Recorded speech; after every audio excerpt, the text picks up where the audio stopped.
Berisha sot deklaroi që ai nuk do të njohë zgjedhjet, do të bëj protestë me datë 16, nuk do të bëj këtë, do të bëj atë, si ai gjua e tij që është përdor gjatë gjithë këtij 30 vjeçari. Me këtë gjuhë ai nuk ka pas rezultat. Çfarë mendoni ju, ku do të shkojë ai dhe ku do të shkojë kjo parti me këtë gjuhë, me këtë sjellje që nuk ta pranon as Europa, sa i thot nuk do t'i pranoj, nesër do shkojë ty në parlament si Çeço, se e provon që dolën nga parlamenti dhe de facto do t'i pranoj. Domethënë, ky njeri që për mendimin tim është në natyrën e tij, po është në një disekuilibër mendor total. Po. A ka njerëz kjo parti? Dhe si do shkoj halli i kësaj partie, nuk është halli i kësaj partie. Po çfarë do të ndodhi për t'ju përball këtij pushteti me një opozitë reale? Qartë. T'ju them një element. Unë personalisht e pash pozitivisht dalën e Berishës. Mua më pëlqen Berisha në groteskun e tij. Pse? Kjo është lajm. Më pëlqen Berisha në groteskun e tij. Pse? Boje lajm këtë. Pse? Duhet priste sot deklaratat përfundimtare të një pjesë të institucioneve tuaja.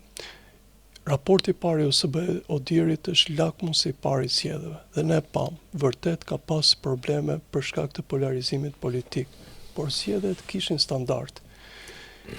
Ka një avancim të punës të KQZ-s. Ne nuk dim të bëjmë zgjedhje, po KQZ-ja ka filluar të përmirësohet dhe në këto zgjedhje tregoi profesionalizëm.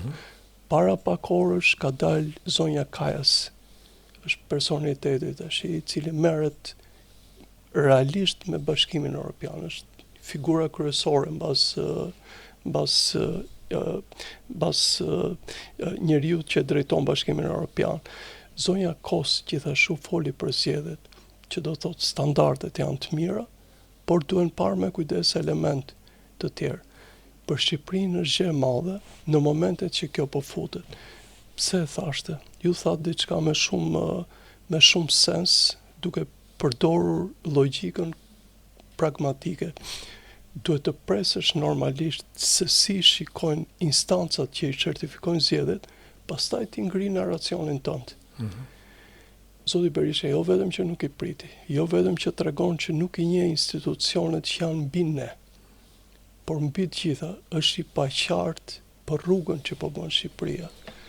Dhe në këtë sens unë e quaj grotesk edhe për diçka tjetër, sepse ne të gjithë e dinim që zoti Berisha, edhe sikur t'i fitonte këto zgjedhje, Rama patjetër ishte njeriu që do e bënte samitin, sepse ka pjesën e qeverisë së tranzitit. Dhe ai patjetër do bënte protestë. Po zoti Berisha nuk kupton që protesta në demokraci është vlerë. Dhe ai e provoi dhe pa kohë më parë, dhe zoti Rama përfitoi për të thënë po është demokraci, ka të drejtë të protestojë. Dhe ne të dy e dim shumë mirë që protesta në një datë të tillë është marketing politik. Dhe këtu zoti Berisha është i zgjuar dhe sot po ta ndiqim dhe kujdes bëri dhe diçka tjetër. Protesta do jetë e qetha, sepse ne të dy e dim shumë mirë që do jetë madhështi në këtë rast për zotin Berisha, këtë po përdor me thonjza. Në qoftë se ai do mobilizoj njerëz, se çfarë do u thuash me njerëz.